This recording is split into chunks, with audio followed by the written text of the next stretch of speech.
आपको बता दें, एससीओ की बैठक में प्रधानमंत्री नरेंद्र मोदी ने अफगानिस्तान का मुद्दा उठाया है। पीएम ने साफ कहा है कि तालिबान सरकार को इस तरह से मंजूरी नहीं दी जा सकती है, जिसके लिए दुनिया को अब सोच समझकर ही फैसला करना होगा, क्योंकि तालिबान ने हिंसा के बल पर सत्ता हासिल की है।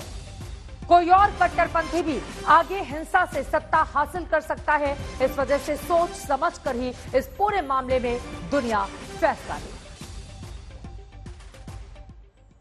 अफगानिस्तान में हाल के घटनाक्रम का सबसे अधिक प्रभाव हम जैसे पड़ोसी देशों पर होगा और इसलिए इस मुद्दे पर क्षेत्रीय फोकस और क्षेत्रीय सहयोग बहुत ही आवश्यक है।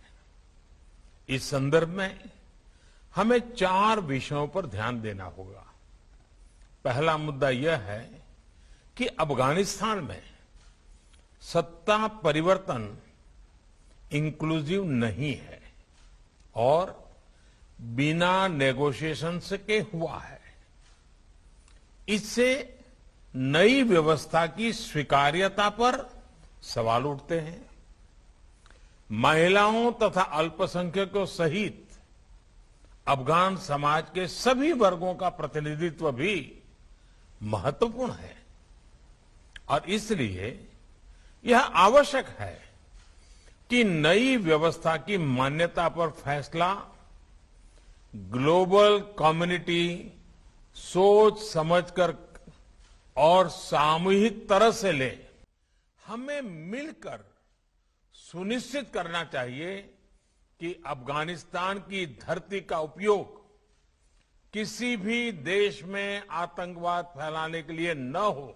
इससे ड्रग्स, अवैध हथियारों और ह्यूमन ट्रैफिकिंग का अनियंत्रित प्रवाह बढ़ सकता है। बड़ी मात्रा में एडवांस वेपन्स अफगानिस्तान में रह गए हैं। इनके कारण पूरे क्षेत्र में अस्थिरता का खतरा बना रहेगा।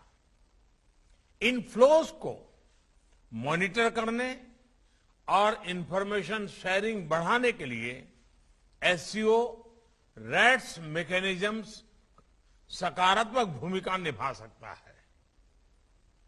विकास और मानवीय सहायता के लिए भारत बहुत वर्षों से अफगानिस्तान का विश्वस्त पार्टनर रहा है।